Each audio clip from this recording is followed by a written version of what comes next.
Ne te fâche pas, auditeur. Il faut bien parfois dire des vérités. Ils sont tous là, se sont précipités. Mon Dieu, comme ils ont l'air impatients, excités. Bien qu'il se fasse tard.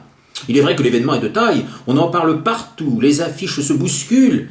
Pas un son de radio, une image de télé, 3 lignes de journaux qui n'en parlent. Les animateurs glissent l'info à tout propos, tout moment. De beaux esprits déjà commentent le génie, s'extasient sur le concept nouveau.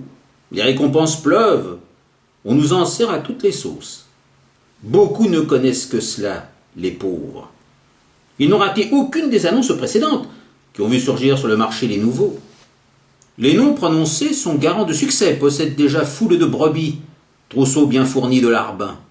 Les paix envahissent nids, campagnes et rues des villes, les jardins, les trains, les métros.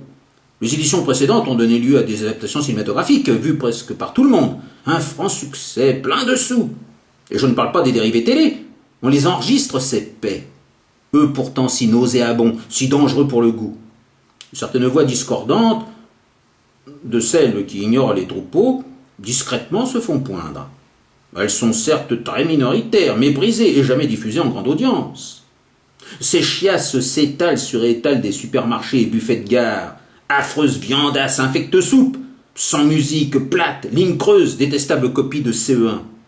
Mauvaises graines et papier culottes sont partout célébrés, fêtés comme divins. Beaucoup affirment s'être fait rouler. Mais oui, c'était de la daube. Mais on en parle tellement, il faut bien vérifier et savoir. Puis il y a tellement de collègues qui les lisent et les trouvent géniaux, les pauvres. Est-ce pitié qu'au pays de la littérature, on ne donne que ces papiers culottes en pâture?